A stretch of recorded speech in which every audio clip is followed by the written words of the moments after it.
Hi, hello, welcome to Spell Day. We're covering a spell every single day of the year from the 5e PHP +3. This plus your homebrew spells. We're at +1 at the moment. You can head back to the playlist and find it. And today's spell is Hypnotic Pattern.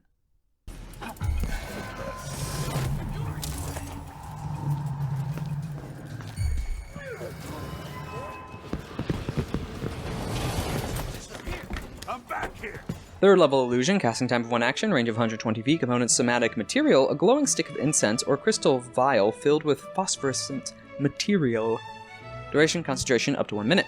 You create a twisting pattern of colors that weaves through the air inside a 30-foot cube within range. The pattern appears for a moment and vanishes. Each creature in the area who sees the pattern must make a wisdom saving throw. On failed save, the creature becomes charmed for the duration.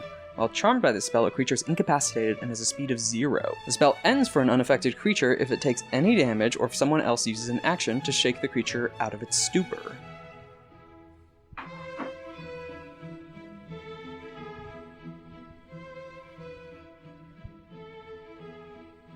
I'm debating on whether to comment on a flashbang or the specific ability from Dishonored 2. Okay, that's bugging me. I need to know what I'm about to reference.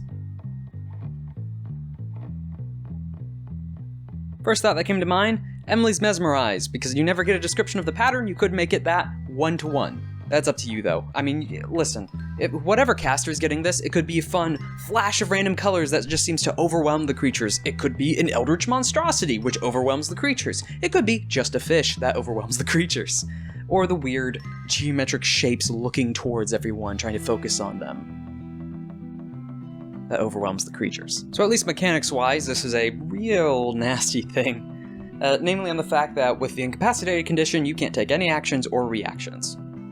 So you can still stand there and move around, but it also reduces your movement to 0 with the spell. The question now I have for the spell and its wording is whether creatures are still entirely aware of what's going on. Because it says they're charmed, and at the end of the spell it says they are knocked out of their stupor.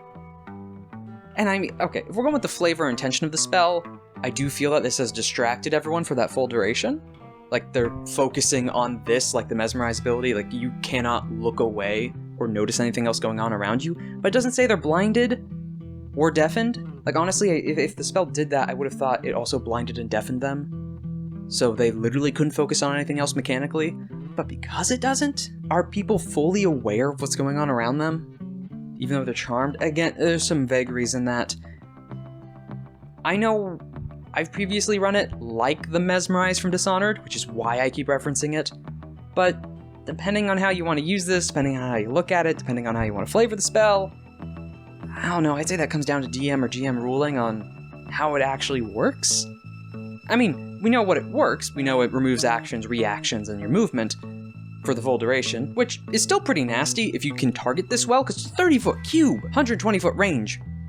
Depending on where you're casting that and hitting that, you get a good amount of creatures, and potentially an entire room of enemies or a section of enemies. If they're not spread out across a map, oh, that's not, you could just walk away, you could set up traps, because that is one of the things. It's like the sleep spell, where someone can just shake them to wake them up, or if they take any damage. So, you can't just, you're out and then stab them to death where they can't do anything. The moment you do, they're gonna wake, but you get 1 free hit on them. It's like the strategic play of banishment, where you banish some creature, everyone goes in a circle with held actions around where they're gonna come back, they pop back, you hit them. This time, you can just wind it up for a whole group. Prepare a Delayed Blast Fireball on top of it. And it can't be the same caster because you're holding concentration on this, but could mix other spells, other effects, held actions, booby traps, because also, it doesn't say you can't move them. Because while the target themselves can't move, they can be moved. Things like Gust, which don't do damage, but still can move targets, but they can't resist, they have no movement. Well, I mean, they can make saves, but they have no movement. And they can't use their action to try and break out of it, use a strength check. With Gust of Wind, you can just keep pushing an entire crowd of people away. They can still make saves, yes.